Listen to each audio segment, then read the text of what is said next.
오늘 말씀은 로마서 8장 31절부터 34절 말씀 읽겠습니다. 그런즉 이 일에 대하여 우리가 무슨 말하리요? 만일 하나님이 우리를 위하시면 누가 우리를 대적하리요?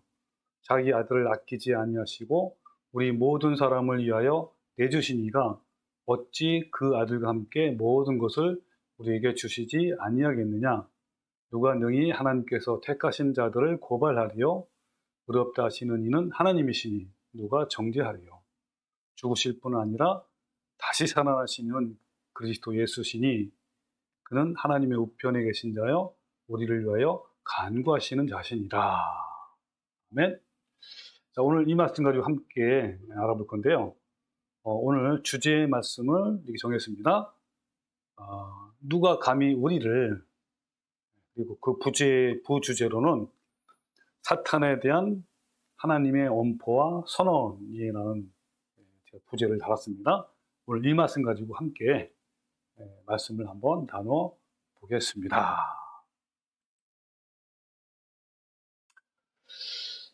우리에 대한 하나님의 사랑이 얼마나 풍성하고 위대하고 놀라운지 우리는 전혀 모를 때도 있고 또 알았지만 잊어버릴 때도 있습니다. 여러분은 어떠신가요? 여러분은 나에 대한 하나님의 사랑과 보호하심이 얼마나 위대하고 대단한지 알고 있습니까? 아직은 불완전하고 흠도 있고 넘어지기도 하고 있지만 그런 가운데서도 구원을 이뤄가는 우리를 날마다 자아를 죽이고 주님을 닮아가기 위해서 발버둥치는 우리를 하나님이 어떻게 사랑하시는지, 어떻게 보호하시고 위하시는지 오늘 본문 말씀에서 아주 생생하게 여러분 아마 듣게 될 거예요. 여러분 중나까지 오늘 본문 말씀, 즉 우리에 대한 하나님의 그 크신 사랑과 보호하심을 기억합시다. 자, 그럼 지금부터 함께 화면을 보면서 그 사랑을 한번 확인해 봅시다. 자, 이 본문에 보면요, 우리에 대한 하나님의 위대한 네 가지 사랑이 나와요. 자, 첫 번째는 그런즉 이 일에 대하여 우리가 무슨 말하리요? 만일 하나님이 우리를 위하시면 누가 우리를 대적하리요? 두 번째는 자기 아들을 아끼지 아니하시고 우리 모든 사람을 위하여 내주신 이가 어찌 그 아들과 함께 모든 것을 우리에게 주시지 아니하겠느냐? 세 번째는 누가 능히 하나님께서 택하신 자들을 고발하리요? 네 번째는 의롭다 하신 이는 하나님이시니 누가 정죄하리요? 죽으실 뿐 아니라 다시 살아나시는 이는 그리스도 예수시니 그는 하나님 편에 계신 자여 우리를 위하여 간구하시는 자니라 했단 말이에요. 이 하나님의 이 네 가지 사랑이 얼마나 위대한지 우리가 지난 시간에 앞에 있는 두 개는 했습니다. 자, 오늘은요 바로 뒤에 있는 세 번째, 네 번째 할 거예요. 우리를 아무도 고발할 수 없다. 네 번째는 우리를 아무도 정죄할 수 없다. 라는 이 말씀을 가지고 우리가 함께 알아볼 겁니다. 근데 여기서 우리라고 부를 수 있는 사람들은요, 로마서 8장의 옛자, 즉 육신의 정욕과 탐심을 날마다 십자가에 못 박아 죽이는 사람들이에요. 자, 그럼 세 번째, 자, 우리를 아무도 고발할 수 없다. 그러니까 무슨 말이냐면 33절에 누가 능히 하나님께서 택하신 자들을 고발하리요? 고발할 수 없다는 거죠. 자, 택하신 자들을 고발하리요. 의롭다 하신 이는 하나님이시니, 여기까지가 이제 33절 내용이에요. 아무도 고발할 수 없다. 이런 내용이죠. 여러분, 하나님은 로마서 8장에 부합한 우리들을 아무도 대적할 수 없게 하시고 하나님의 목적에 따라 모든 것을 주시고 또 아무도 고발할 수 없다라고 하시는 거예요. 여기서 중요한 것은 모든 사람들에게 그렇게 하신다는 말이 아니라 하나님께서 택하신 자들만 그렇게 하신다는 거예요. 하나님께서 택하신 자들은 물론 로마서 8장에 부합된 자들, 즉 우리들에 가르치는 말이에요.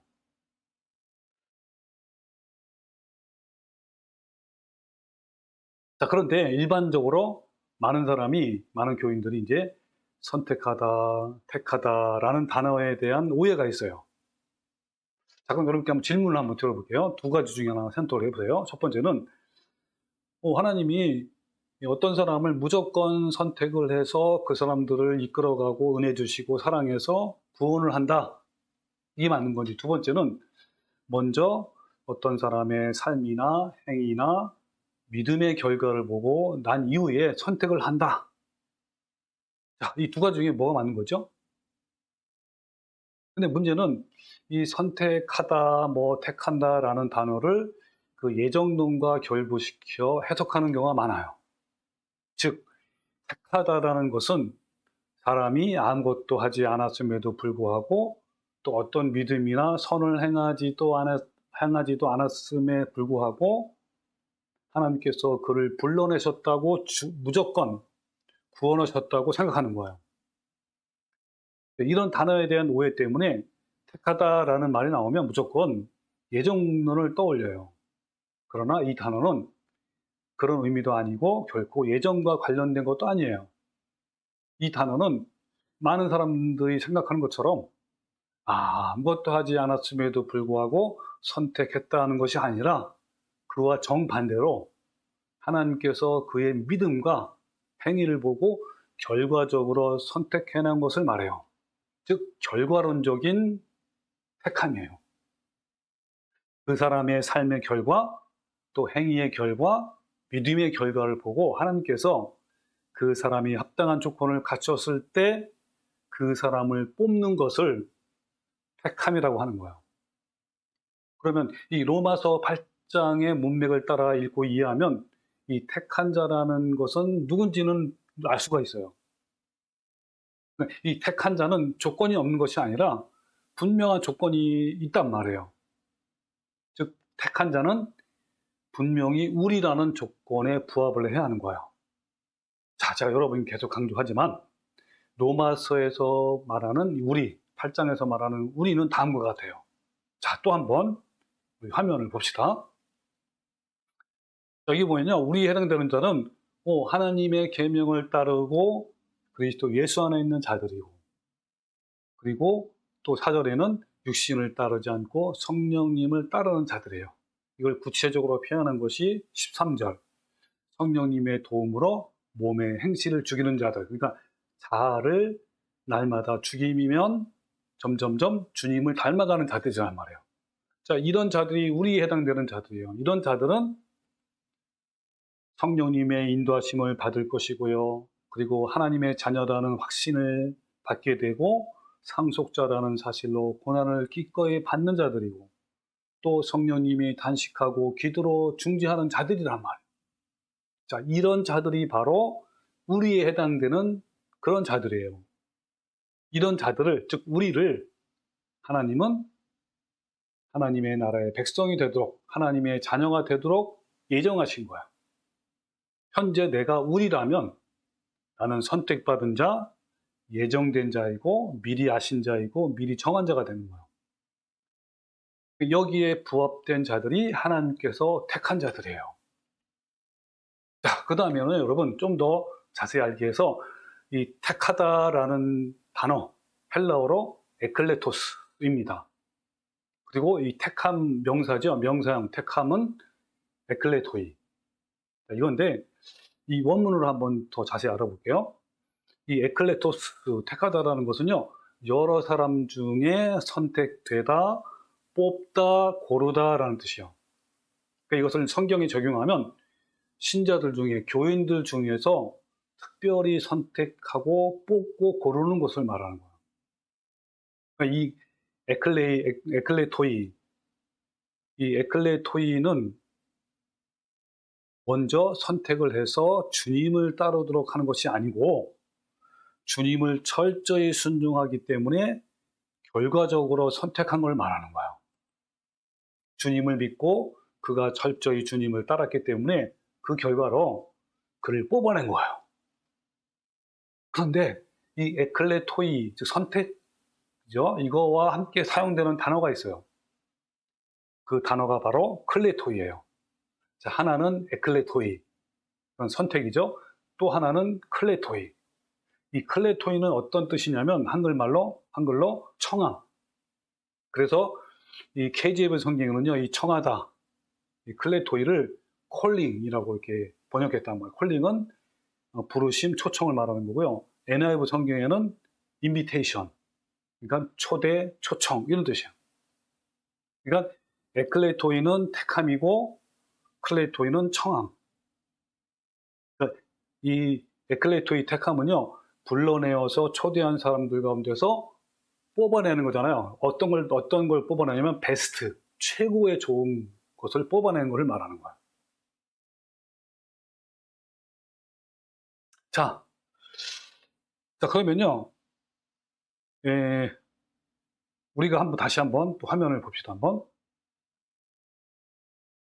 마태복음 22장 보면은요, 이 부분에 대해서 아주 자세히 나와 있어요. 그 순서가 뭐였냐면 먼저 이스라엘 초청이 나오고, 그 다음에 누구든지 초청하는 내용이 나오고, 그리고 마지막 선택이 나옵니다. 자, 먼저 이스라엘의 청함, 클레토이죠. 22장 1절부터 7절 말씀이에요. 한번 제가 빨리 읽어볼게요.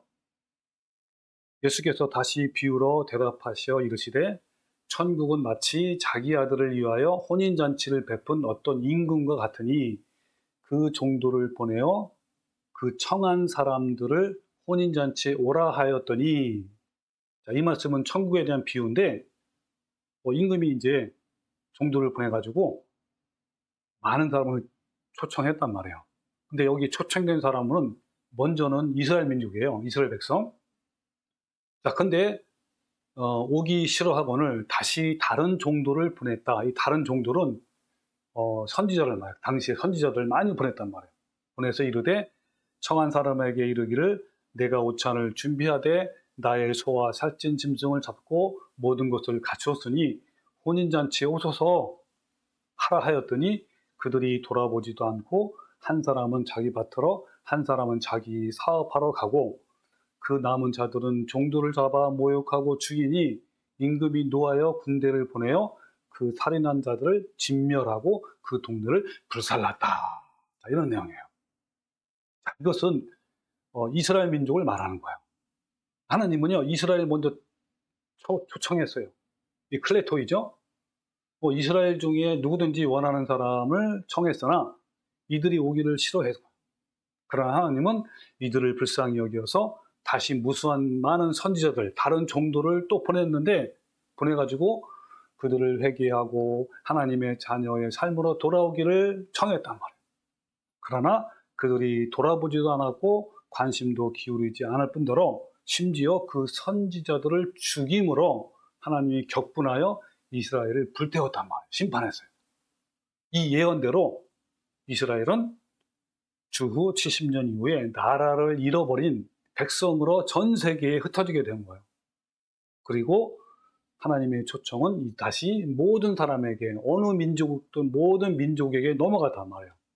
자, 그 내용이 바로 어디에 나오냐면 22장 8절부터 나와요. 자, 화면에 보면, 자, 이번에는 만인을 청한 거예요.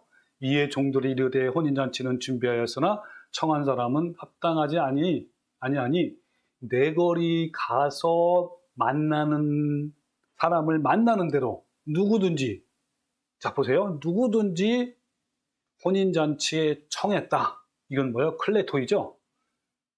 오라 했단 말이에요. 그런데 종들이 길에 나가서 악한 자나 선한 자나 만나는 대로 모두 데려오니 혼인잔치에 손님이 가득했다라고 말한 거예요. 자, 이 말씀은 바로 이번에는 모든 민족을 무조건 이제 만나는 대로 이제 오라 한 거죠. 그러니까 이 초청에 불응한 이스라엘을 불태우고 이제 모든 민족, 이방부터 시작해서 모든 민족을 하나님께서 초청했단 말이에요. 초청은 누구든지 해당이 되는 거예요. 이런 초청으로 교회 안에는요, 다양한 종류의 사람들이 막 몰려왔단 말이에요. 악한 자이든 선한 자이든 만나는 사람을 누구든지 교회에 들어오는 것은 제한이 없어요. 그래서 교회 안에는 많은 교인들이 넘쳐나요. 그러나 이들이 다 천국 백성은 아닌 거예요.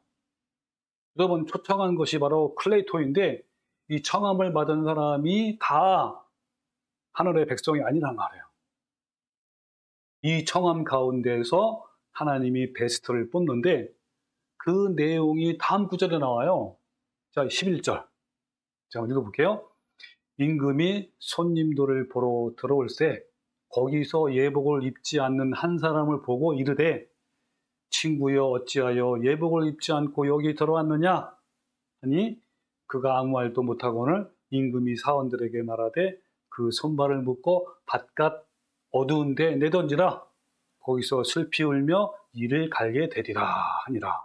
그러니까 이 맨 마지막에 중요합니다. 청함을 받은 자는 많되 택함을 입은 자는 적다. 이게 핵심이에요. 지금까지 긴 말씀을 했는데 가장 핵심되는 구절이 바로 택함을 입은 자. 여러분, 택함을 입은 자는 적어요. 그러니까 청함을 받는 사람 많아. 이게 뭐라 그랬죠? 위에서는 바로 예복을 입지 않는 자. 즉 교회에 들어온 자는 많단 말이에요. 누구든지 오라고 했으니까 누구든지 초청했단 말이에요. 그러나 거기서 택함을 받은 자, 베스트죠. 택함을 입은 자는 적어요. 즉 예복을 입은 자는 적단 말이에요. 이것은요, 뭘 말하냐면 주님이 재림하실 때 휴거, 구원받는 자가 매우 적음을 말하는 거예요. 근데 여기서 중요한 건 뭐냐면 첫 번째, 저 보세요. 임금이 손님을 보러 들어올 때 거기서 예복을 입지 않는 한 사람을 보고 이렇게 했단 말이에요. 근데 많은 사람이 이걸 보고 예복 입지 않는 사람은 한 사람밖에 없구나. 대부분 다 예복을 입었구나라고 생각하는 사람이 너무나 많아요. 그게 아닌 거예요. 전혀 다르죠? 여기 밑에 보세요. 청함을 받은 자는 많아. 그러니까 예복을 입지 않는 사람은 많단 말이야. 근데 예복을 입은 사람은 매우 적어요. 근데 여기서 왜 한 사람이냐? 그 많은 사람 중에 그 임금이 한 사람을 딱 지적하면서 여러 사람이 한 사람을 샘플로 지적하면서 이렇게 말씀한 거예요. 예복을 입지 않고 들어왔느냐 이렇게 한 거란 말이에요. 이 자를 바깥 어두운 데 내던지라 이렇게 한 거예요. 바로 이 부분이 아까 말한 택함과 그리고 초청, 이 구분 분명히 알 수 있죠. 자, 좀 더 설명하면 이런 겁니다. 자, 드디어 하나님께서 그 잔치에 들어오셨는데 거기에는 조건이 하나 있어요. 그 조건은 청한 사람들이 예복을 입는 거야. 여러분, 청함을 받는 자는 많되 택함을 입은 자는 적다라는 말은 대부분 사람은 예복이 준비되지 않고 그리고 자기가 입던 더러운 옷을 그대로 입고 있었다는 것을 말하는 거예요. 여기서 예복은요, 그리스도의 옷을 말하는 거예요. 이 옷은 내적 자아의 죽음으로 그리스도의 성품, 주님을 닮아가는 것으로 바꿔 입는 옷을 말하는 거예요. 그런데 예복을 입고 있는 사람들이 드물고 대부분 사람들이 누더기를 그대로 입고 있었던 거예요. 이것은 뭘 말하냐면 교회에는 열심히 다니지만 옛자를 죽이지 못하고 주님의 성품을 닮지 않았다는 걸 말하는 거예요. 즉 교회 안에 손님으로 와 있다는 거예요. 이런 사람이 얼마나 많은지요. 그래서 마침내 주님이 다시 오시는 날 격분해서 이들을 바깥 어두운 곳에 내던지게 한 거예요. 거기서 슬피 울며 기회를 날려버린 것에 대해 이를 갈게 될 것이라고 분명히 말씀하고 있어요. 청함은 많지만 그 가운데서 뽑아낼 사람들, 즉 택함을 받을 사람들이 심히 적은 것을 의미해요. 이 모든 것은요, 바로 주님이 재림하실 때 일어날 거예요. 이 하나님의 신실한 백성들, 즉 우리들은 택함, 휴거를 받겠지만 자아의 죽음이 없는 많은 교인들은 지옥에서 슬피 울며 이를 갈게 될 거예요. 이 모든 것이 마지막 추수 때 예수님의 재림 때 일어날 거란 말이에요. 자, 결론을 말하면 택함, 에클레토이죠. 택함을 입은 자들은 청함을 받은 자들 가운데, 즉 클레토이죠. 청함을 받은 자들 가운데서 최고의 사람들을 뽑아낸 자들이고 재림 때에 휴거를 받는 사람들을 말하는 거예요. 그런데 이 마태복음 22장에서 나온 택한다라는 단어가 본문에도 나와요. 본문. 자, 어떻게 나오죠? 33절에 누가 능히 하나님께서 택하신 자들을 고발하려 했단 말이에요. 자, 여기서 택하신 자.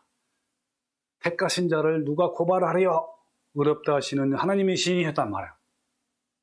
그러므로 여기서 하나님께서 택하신 자들이란 뭐냐면 교회에 들어온 수많은 사람들 가운데 내적 자아의 죽음으로 구원을 이뤄가는 자임을 분명히 알 수 있단 말이에요. 그런데 오늘 보는 말씀에 보면 하나님께서 택하신 자들을 고발하는 자가 있다고 하는 거예요. 아니, 누가 능히 하나님께서 택하신 자들 고발하려 했단 말이야. 자, 그렇다면 감히 누가 하나님께서 택하신 자들을 고발할 수 있겠습니까? 하나님께서 택하신 자들은 그 의롭다 하심을 이루가는 자들이에요. 그들은 치열한 복음으로 내적 자아의 죽음을 이루는 자들이며 로마서 8장에 부합되는 우리들이에요. 그런 자들을 하나님은 뽑아내셔서 구원을 하시고 영원한 천국으로 데려가시는 거예요. 그런데 그런 자들을 고발한다고 했는데 그 고발하는 정체는 바로 누구냐면 사탄이에요. 이 사탄은요, 칭의를 이뤄가고 하나님께서 택하신 자들을 고발하는 거예요. 이 말은 곧 어떤 의미냐면 이 칭의, 즉 구원을 다른 말로 하면 성화, 이 성화를 이뤄가는 사람들에게도 사탄이 고발할 만한 어떤 흠이 있다라는 말이에요. 이게 무슨 말이냐면 여러분, 우리는요 구원을 얻을 정도로 자아의 죽음을 날마다 이렇게 죽이잖아요. 그렇지만 완전한 성화를 의미하지 않아요. 그것은 불완전한 성화예요. 비록 내적 자아의 죽음을 날마다 경험했다 할지라도 완전히 성화된 상태는 아니란 말이에요. 그래서 사도 바울도 빌립보서 3장 12절에 뭐라냐면 내가 이미 얻었단다 아니요 온전히 이루었담도 아니라 오직 내가 그리스도 예수께 잡힌 바 된 그것을 잡으려고 지금도 달려가고 있다라고 하는 거예요. 그러니까 하나님의 원하시는 모습으로 아직 이루지 못하고 지금도 계속 그 모습으로 달려가고 있다라고 합니다. 이 완전한 성화는요 그리스도의 재림 때 완성이 돼요. 주님이 재림하시면 그때 우리는 신령한 몸으로 변화가 되어 휴가되는데 그때 완전한 성화를 이룰 수 있게 되는 거예요. 그러나 현재 비록 날마다 자아를 죽이면서 성화를 이루어가는 삶을 살고 있지만 그 속에 아직도 온전히 성화되지 못한 흠이 있단 말이에요. 우리에게도 항상 변화되어야 할 부분이 있고 완전히 성화된 것이 아니란 말이에요. 그래서 이것 때문에 이것으로 말미암아 사탄의 고속거리가 되는 거예요. 사탄은 우리가 아직 완전히 성화되지 못한 부분, 덜 성숙한 부분을 지적하고 고발한 거예요. 그러나 하나님께서는요, 누구도 고발하지 못하게 하는 거예요. 그런 고발을 결코 받아들이지 않겠다는 하나님의 선언이에요. 여러분, 우리는 욥의 그 삶을 보면 알 수 있는데 욥도 마찬가지예요. 욥은요, 당시의 의인이었단 말이에요. 그러나 욥은 큰 고난을 겪는 가운데 그런 과정 속에서 자신 속에 있는 흠이 드러나기도 하고 또 문제점과 부족한 점이 막 드러나기도 하고 뭐 사람들을 막 성내기도 하고 막 이랬잖아요. 그러니까 좀 이런 것이 있단 말이에요. 이 사탄은요 이러한 욥을 막 고소한 거예요. 고발한 거란 말이에요. 하나님께. 이처럼 하나님 앞에서 거룩함을 이루는 것은요 완전한 성화를 말하지 않아요. 그럼에도 불구하고 하나님은 욥을 버리지 않으셨어요. 아직 부족하지만 그래도 끝까지 거룩함을 이루어가는 그 욥을 끝까지 붙드시고 마침내 세우신 거예요. 자, 욥처럼 칭의를 이루어가는 구원을 이루어가는 우리도 하나님 앞에서 완전하지 않아요. 이 땅에 사는 동안 우리에게도 흠이 있단 말이에요. 이 점에 대해서 사탄은 우리를 고소하고 고발하지만 하나님은 이를 철저히 보호하시는 거예요. 그래서 누가 능히 하나님께서 택하신 자를 고발하려 의롭다 하시는 하나님이시니 라고 한 거란 말이에요. 자, 그 다음에 네 번째. 자, 네 번째는요, 우리를 아무도 정죄할 수 없대요. 자, 화면에 보시면요, 34절, 누가 정죄하리요? 죽으실 뿐 아니라 다시 살아나시는 이는 그리스도 예수시니 그는 하나님의 우편에 계신 자여 우리를 위하여 간구하시는 자신이라, 이렇게 했단 말이에요. 자, 하나님은 우리에게 참으로 놀라운 사랑을 베푸셔요. 구원을 이뤄가는 우리에 대한 하나님의 사랑은 탁월하고 놀라워요. 자, 첫 번째는 우리 지난 시간에 배운 거, 하나님은 우리를 아무도 대적할 수 없게 하셨고요. 두 번째는 하나님은 우리에게 모든 것을 주셨고요. 세 번째, 하나님은 좀 전에 배운 거죠. 비록 불완전한 상태로 흠이 있다 할지라도 우리를 누구도 고발할 수 없게 막으신 거예요. 이 모든 것은 실제로 이 순간에도 벌어지고 있어요. 지금도. 비록 우리가 이런 강력한 사랑의 보호를 의식하지 못하고 있다 할지라도 하나님은 그런 자를, 에클레토이죠. 이런 사람들을, 택한 자를 사탄의 고소와 고발로부터 단호하게 막고 계시는 거예요. 제가 여러분께 질문 하나 드릴게요. 여러분 지금도 하루 동안에 지구에 떨어지는 유성, 이 별똥별인데 이것의 수가 얼마나 되는지 아십니까? 네, 엄청 많죠. 눈으로 관측되는 것만 수백만 개 이른다고 하는 거예요. 그러나 대부분 대기권을 통과하면서 다 소실돼요. 여러분, 근데 이것을요, 실제로 보면 정말 엄청나고 거대한 일인 거예요. 지구만한 것들이 막 떨어지는데 그 한번 광경을 근처에서 보면 얼마나 대단합니까? 그럼에도 불구하고 우리는 하늘 위에서 무슨 일이 벌어지는 것조차도 의식하지 못해요. 자, 마찬가지로 우리를 고발하는 수많은 사탄의 그런 고발로부터 하나님은 단호히 막고 계시지만 대부분은 무슨 일이 벌어지고 있는지도 우리는 몰라요. 하나님께서 그렇게 하시는 것은 우리가 하나님의 택한 자들이고 또 하나님은 그런 우리를 대단히 사랑하시고 보호하시기 때문입니다. 여러분, 구원을 향해 가는 우리는 완전한 성화를 이룬 자가 아니라 죄의 성향에서 주님의 거룩함으로 끊임없이 변화되어 가고 있는 중이에요. 자, 이 부분에 대해서는 제가 예전에 로마서 8장 5절부터 8절을 설교할 때 아주 자세히 다룬 적이 있습니다. 오늘은 간단하게 한번 알아볼게요. 자, 로마서 8장 5절에 보면 어떤 내용이 나냐면 성령님은 우리의 생각이 변화할 수 있도록 도와주시다는 그 내용이에요. 자, 한번 화면에 같이 볼까요? 자, 5절. 육신을 따르는 자는 육신의 일을, 영을 따르는 자는 영의 일을 생각하나니 육신의 생각은 사망이요. 자, 육신의 생각은 사망이래. 생각, 육신의 마음, 생각만 해도 사망인 거예요. 또 영의 생각, 성령님의 생각은 생명과 편안이라, 영생이란 말이에요. 그리고 육신의 생각은 하나님과 원수가 된다. 이는 하나님의 법에 굴복하지 아니할 뿐 아니라 할 수도 없다 그랬죠. 그리고 육신에 있는 자들은 하나님을 기쁘게 할 수 없다 했단 말이에요.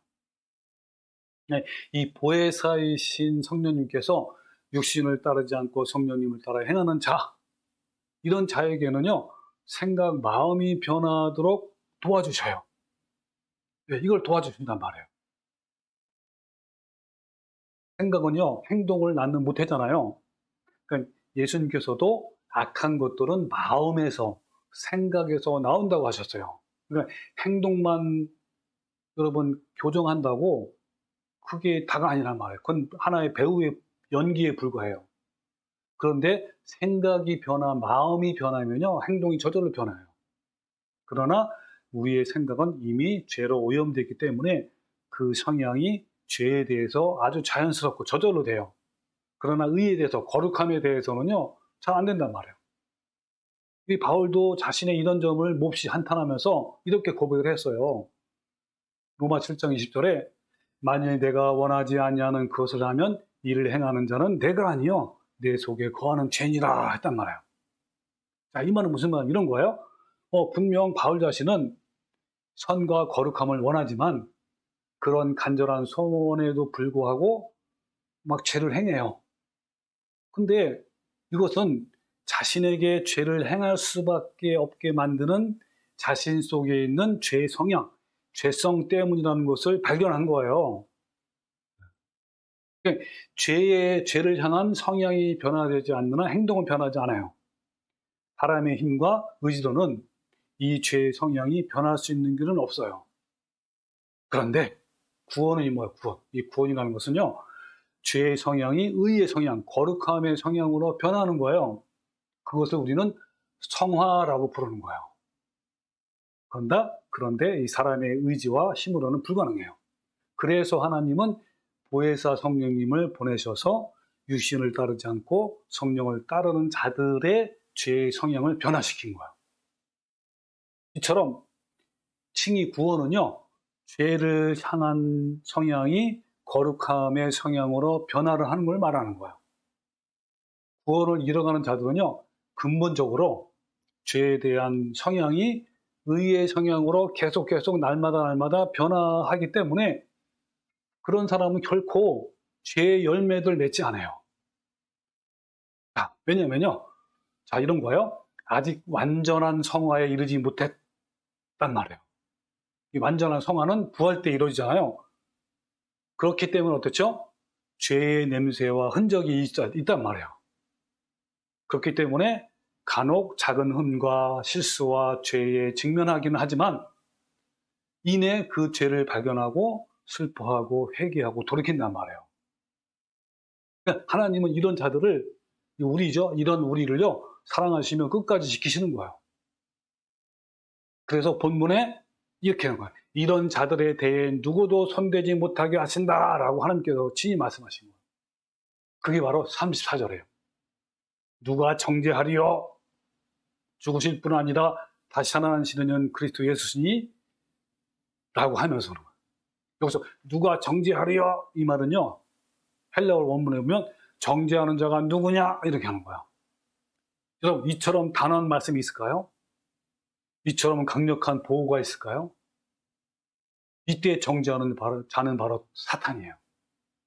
사탄은 우리가 불완전한 성화로 말미암아 그 내면에 존재하는 연약함과 죄의 흔적들로 인해 간혹 흠이 노출될 때 그것을 놓치지 않고 대적하고 고발하고 정죄한단 말이에요. 이 점에 대해서 하나님은 전면에 나서서 사탄을 꾸짖는 거예요. 누가 정죄하려? 정죄하는 자는 누구냐? 사탄, 너는 누구도 이스라엘 사람을 건드릴 수 없다. 이런 거죠. 그러니까 이것은요, 감히 정죄하지 말라라는 하나님의 분명한 언명이에요. 내가 누구인데 감히 그를 정죄하느냐? 내 사람을 정죄하느냐라고 말해요.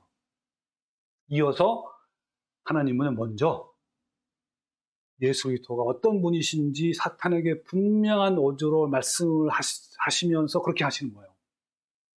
자, 그 내용을 제가 화면을 보면서 같이 한번 알아보시라. 자, 죽으실 뿐 아니라 다시 살아나시는 이는 그리스도 예수시니 그는 하나님의 우편에 계신 자다. 그러니 너는 절대로 내 사람을 건드리면 안 돼. 이런 얘기예요. 근데 여러분 이거를 풀어서 설명한 내용이 바로 빌립보서 2장 6절이에요. 자, 예수님 어떤 분이시니 너무 자세히 나와서 한번 읽어볼게요. 자, 그는 예수님이죠. 근본 하나님의 본체시나 하나님과 동등됨을 취할 것으로 여기지 아니하시고 오히려 자기를 비워 종의 형체를 가지사 사람들과 같이 되셨고 사람의 모양으로 나타나사 자기를 낮추시고 죽기까지 복종하셨으니 곧 십자가에 죽으심이라 하면서 잘 보세요. 이러므로 하나님이 그를 지극히 높여 모든 이름 위에 뛰어난 이름을 주사 하늘에 있는 자들과 땅에 있는 자들과 땅 아래에 있는 자들로 모든 무릎을 예수의 이름에 꿇게 하시고 모든 입으로 예수 그리스도를 주라 시인하여 하나님 아버지께 영광을 돌리게 하셨느니라. 여러분, 예수님이 이런 분이셔요. 정말 어마어마한 영광이시고 영화로우신 분이란 말이에요. 자, 이 오늘 본 말씀은요, 이러한 예수 그리스도께서 지금도 우리를 위해 간구하신다고 또 말씀하고 있어요. 어떤 예수님이요? 이런 어마어마한 예수님이 지금도 살아계셔서 하나님 우편에서 우리를 위해서 간구하신다 했단 말이에요. 여러분, 우리를 위해 죽으시고 부활하시고 영화롭게 되신 예수 그리스도, 그리고 지금은 하나님 우편에 계셔서 계속 우리를 위해 간구하신단 말이에요. 이것은 정말 엄청난 하나님의 은혜이고 사랑이고 보호하심이에요. 자, 이렇게 얘기하면서 사탄을 향해서, 그러니까 너 사탄아, 감히 누구를 정죄하려 하느냐? 라고 단호하게 말씀하신 거예요. 이 얼마나 명쾌하고 단호합니까? 지금도 영광 가운데 계신 예수 그리스도는 하나님 우편에 계셔서 우리를 위해 간구하셔요. 그러니까 아무도 손대지 말라는 거예요. 감히 입대지 말라는 거예요.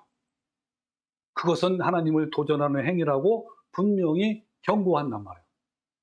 여러분, 우리는요, 하나님의 사람이고 예수 그리스도의 사람이에요. 하나님은요, 내 사람들에게 조금도 손대지 말라고 명령하신 거예요. 여러분, 어떤 조직이나 하다못해 조폭들도요, 보면 자기 사람들을 손대지 못하게 막 서로 보호하잖아요. 아주 그렇게 서로 감싸주잖아요. 막 보호하면서. 근데 하물며 천지를 창조하시고 만왕의 왕이시고 만유의 주이신 하나님이 우리를요, 눈동자같이 지키시고 보호하신다니 이 얼마나 영광이겠습니까? 그럼 하나님은 자기 사람들을 이처럼 사랑하시고 보호하시는 거예요. 하나님께서 사랑하셔서 지금도 간구하시는 우리를 정죄하려는 것은 하나님의 눈동자를 건드리는 지극히 무리하고 무모한 도전이라고 이렇게 선포하는 거예요. 누가 정죄하리요? 정죄하는 자는 감히 누구냐? 이것은 사탄에 대한 엄포이고 선언이에요. 이것은 다시는 재론하지 말라는 분명한 선긋기란 말이에요. 우리에 대해 하나님의 사랑이 이처럼 강렬하고 명백해요. 하나님은 모든 피조물에게 다음과 같이 선포하는 거예요. 자, 그걸 다시 한번 재현해 볼게요. 하나님과 그 아들 예수 그리스도와 성령님께서 우리를 구원하시기 위해서 어떻게 총력을 다하셨는데 누가 감히 정죄하는 말이냐?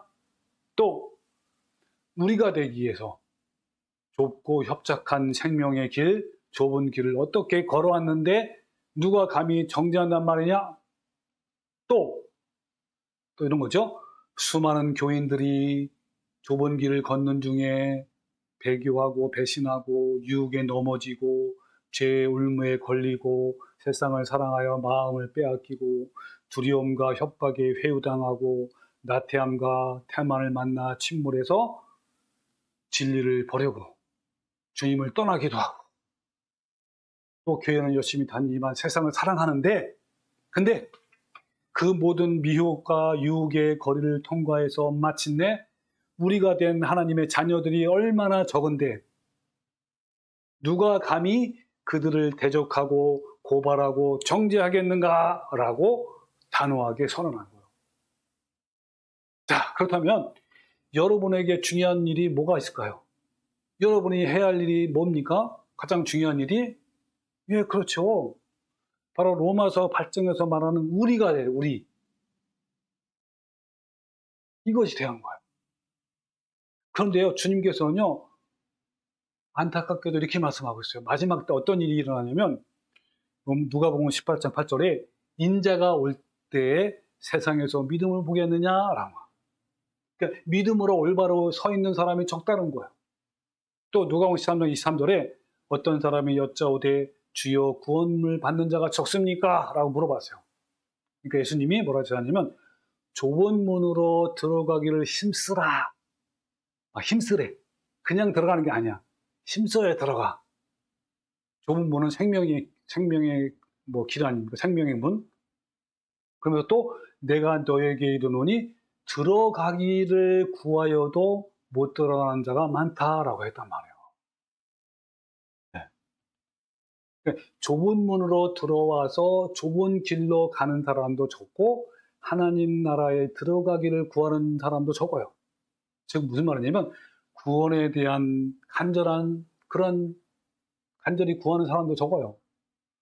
그런데 구하여도 들어가지 못하는 사람이 많단 말이에요.